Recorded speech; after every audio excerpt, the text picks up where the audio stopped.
Welcome to Grab the Remote. Your host Jared from the Grab Some Popcorn podcast, here to do a TV review.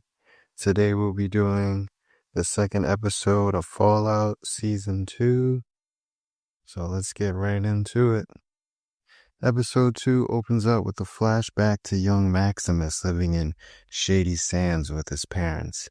He's out with his father and everything feels normal, until a babbling stranger wanders into the town carrying an atomic bomb. This moment has been referenced several times in Season 1, but this is the first time we see the event play out in full. We already knew Maximus survived the blast, but here we're forced to confront the reality that his parents did not survive. The flashback also reveals a chilling parallel. Hank Maclean, holding baby Lucy, is shown activating the very bomb that destroyed Shady Sands, directly tying Lucy's father to the tragedy that shaped Maximus's life. Back in the present, Maximus is sent on a side mission for the Brotherhood of Steel to recover a piece of lost technology.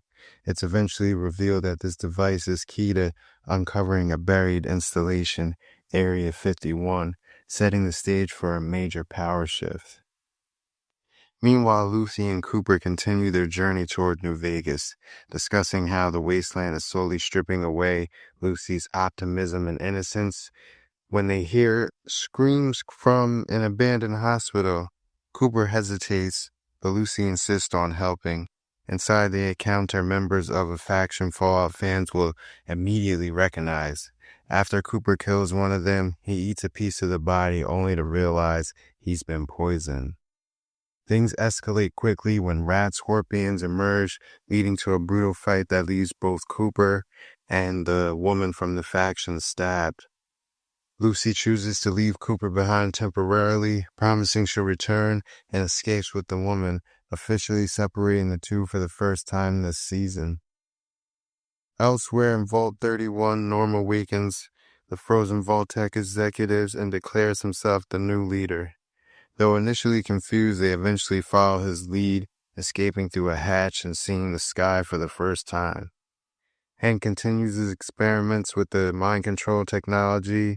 Though they remain unsuccessful for now, he seems pretty determined to get them working, and I'm sure he will.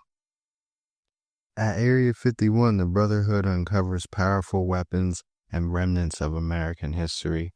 Maximus speaks with Scribe Dane, who questions the drastic change in his demeanor since his promotion.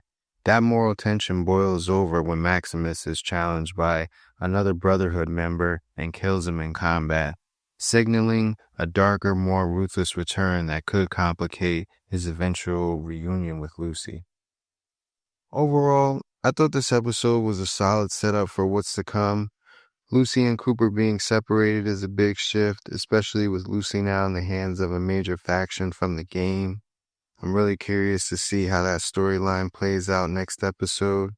Cooper being left behind in the hospital feels like a classic Fallout scenario, and while I'm sure he'll have to fight his way out, it's going to be interesting to see how that'll play out with him. What really stood out to me, though, is Maximus. He's proven himself to be strong and capable, but his growing ruthlessness raises questions about how far his loyalty to the Brotherhood of Steel will go before he reaches a breaking point.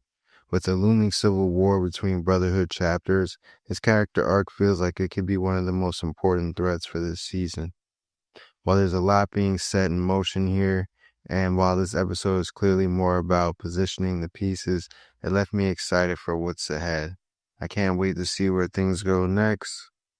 And that's going to be my review for this episode. It's a short one, but not too much going on in this episode. Hopefully, episode 3 will have more to talk about.